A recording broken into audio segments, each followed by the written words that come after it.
مجھے امام خمینی کے 3 مرلے کے گھر کے بعد شاہ ایران کے وسیع و عریض محلات دیکھنے کا اتفاق ہوا۔ یہ بھی تہران کی نارتھ سائڈ پر پہاڑیوں کے دامن میں ہیں۔ وہ ایک وسیع کمپلیکس تھا جسے سڑکوں اور ٹریکس سے آپس میں جوڑا گیا تھا۔ گیٹ سے مرکزی عمارت تک الیکٹرک گاڑیوں کے ذریعے پہنچا جاتا ہے۔ گاڑیاں مسافروں کو محل کے پورچ تک پہنچا دیتی ہیں اور اس کے بعد مختلف محلات کے لیے پیدل چلنا پڑتا ہے۔ تمام عمارتیں پہاڑی راستوں پر ہیں اور ان تک پہنچنے کے لیے ٹانگیں اور پھیپھڑے دونوں ٹھیک ٹھاک استعمال ہوتے ہیں۔ ہم سب سے پہلے ایران کے آخری بادشاہ محمد شاہ پہلوی کے والد رضا خان پہلوی کے محل میں گئے۔ ہمیں وہاں جا کر پتہ چلا کہ تمام عمارتوں پر داخلے کے لیے الگ الگ ٹکٹ خریدنے پڑتے ہیں اور یہ گیٹ سے ملتے ہیں۔ ہم بہرحال دوبارہ گیٹ پر آئے، نئے سرے سے ٹکٹ خریدے اور دوبارہ محل میں پہنچ گئے۔ رضا خان پہلوی نے ایران میں پہلوی سلطنت کی بنیاد رکھی تھی۔ وہ مازندران صوبے سے تعلق رکھتے تھے۔ پہلوی ان کا قبیلہ تھا۔ رضا خان قاجار خاندان کے سیکیورٹی گارڈ تھے۔ وہ ان پڑھ تھے لیکن اس کے باوجود ترقی کی اور پہلے آرمی چیف اور پھر قاجار خاندان کے آخری بادشاہ احمد شاہ کے دست راست بن گئے۔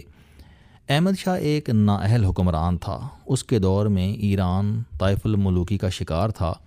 رضا خان نے اس کا فائدہ اٹھایا اور بادشاہ کے تمام اختیارات اپنے ہاتھ میں لے لیے۔ وہ آرمی چیف کے ساتھ ساتھ وزیر اعظم بھی بن گئے۔ احمد شاہ بیمار ہو کر پیرس چلا گیا تو اس کا بھائی ولی عہد بن گیا۔ وہ بھی نالائق تھا۔ رضا خان نے اسے فارغ کیا اور 1925 میں خود بادشاہ بن گیا اور یوں ایران میں 125 سال پرانی قاجار سلطنت ختم ہو گئی اور پہلوی دور شروع ہو گیا۔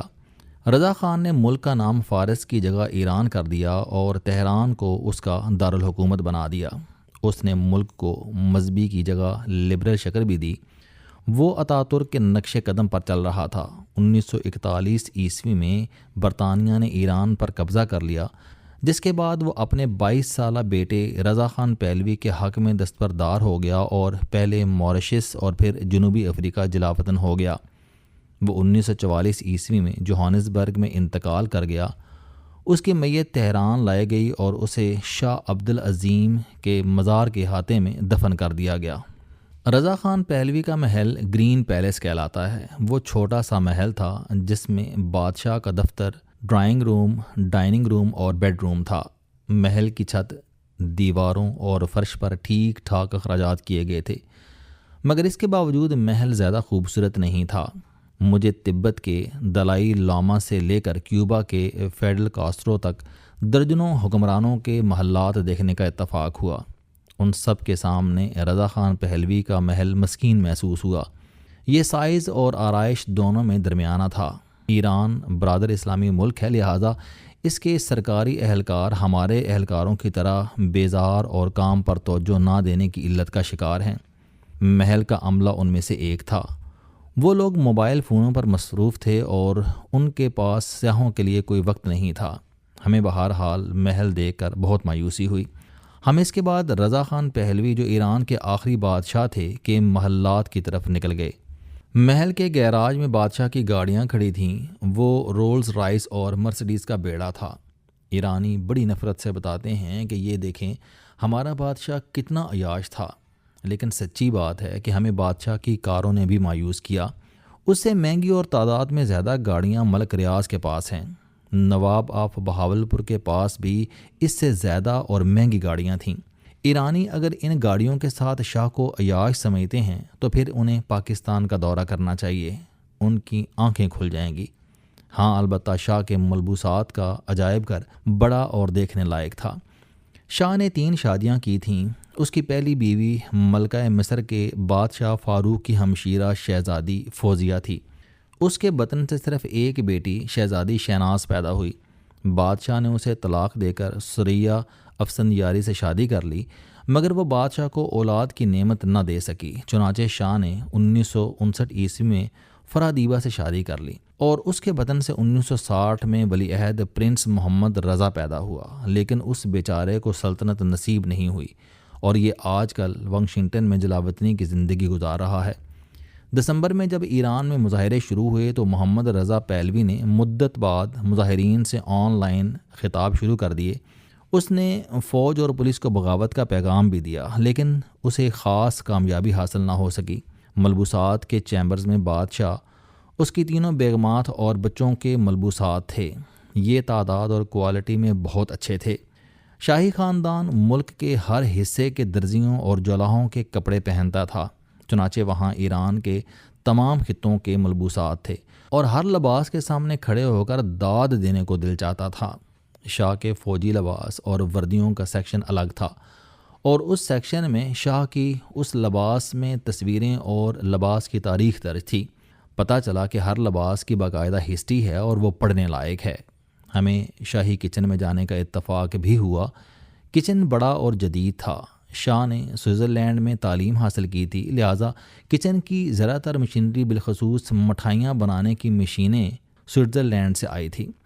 بادشاہ کو کباب پسند تھے، لہٰذا کباب سازی کا پورا سیکشن تھا اور اس سیکشن میں درجنوں کباب بنانے والے تھے۔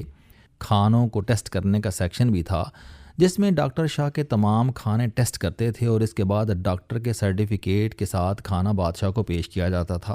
ہم آخر میں ایران کے آخری بادشاہ رضا شاہ پہلوی کے محل میں گئے، لیکن وہاں رینوویشن چل رہی تھی اور وہ بند تھا۔ وہ بھی باہر سے زیادہ قابل توجہ نہیں تھا۔ ہم واپس چل پڑے۔ گیٹ کے ساتھ بادشاہ کی خفیہ ایجنسی ساواک کا ٹارچر سیل تھا۔ ساواک کے درندے قیدیوں کے ساتھ جو سلوک کرتے تھے، اس سیکشن میں اس کی تصویریں، مجسمے اور آلات رکھے تھے۔ وہ واقعی ہولناک تھا۔ ہم علی شریعتی کے ساتھ ہونے والا سلوک دیکھ کر لرز کر رہ گئے۔ علی شریعتی دانشور اور انقلابی مفکر تھا اور انہیں شاہ کے حکم پر 3 بار گرفتار کر کے ٹارچر کیا گیا۔ علی شریعتی پر ہونے والے ٹارچر کی تصویریں دیکھ کر ہول آتا تھا۔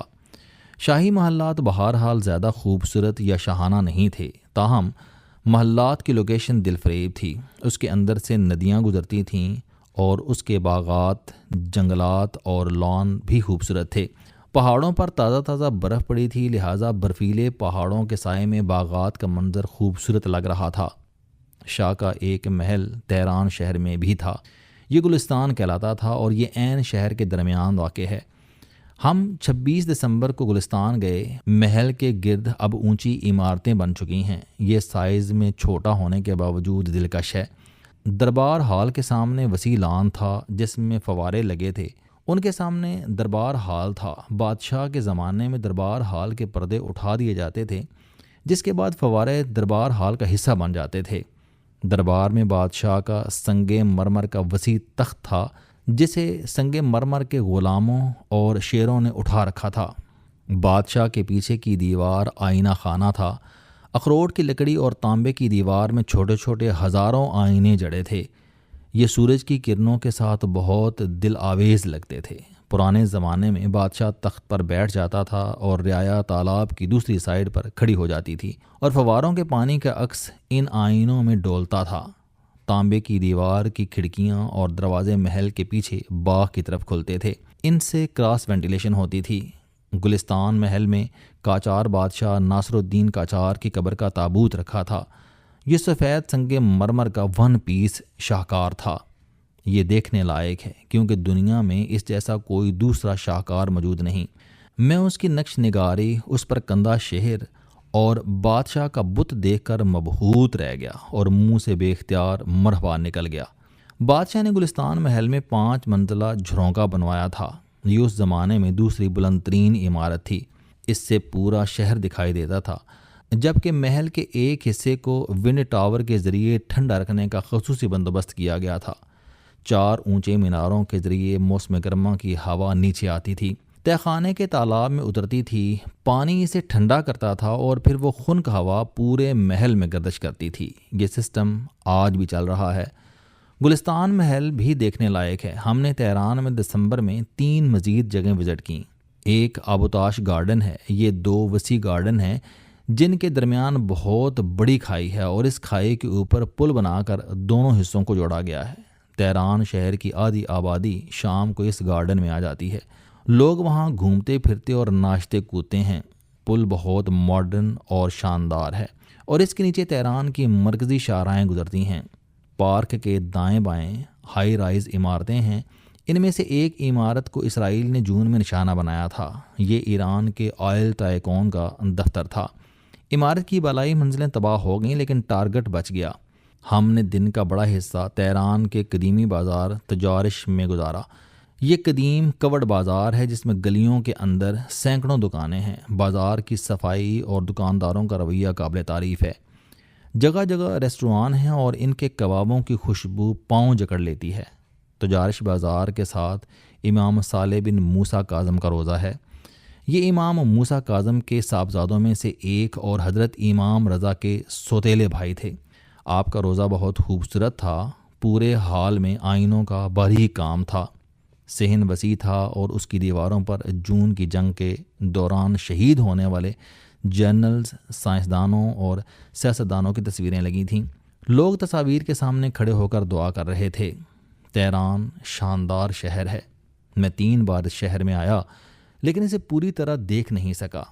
اسے دیکھنے اور سمجھنے کے لیے کم از کم 1 ماہ چاہیے، لیکن ہمارے پاس اتنا وقت نہیں تھا۔ السلام علیکم۔ آپ اسٹوڈنٹ ہیں، کوئی جاب کرتے ہیں، کاروبار کرتے ہیں، یا پھر آپ گھریلو زندگی گزار رہے ہیں۔ اگر آپ اپنی زندگی کو بدلنا چاہتے ہیں تو اس چینل علم دوستی پر آپ زندگی میں کامیابی کے لیے جاوید چوہری صاحب کے موٹیویشنل، سوشل، سیلف ڈسکوری سے ریلیٹڈ اور صحت سے متعلق بے شمار کالم سن سکتے ہیں۔ میرا دعویٰ ہے کہ یہ چینل آپ کی زندگی بدل دے گا۔ اس چینل کا مقصد اچھی باتیں معاشرے میں پھیلانا ہے اور اچھی بات کو دوسروں تک پہنچانا صدقہ جاریہ ہے۔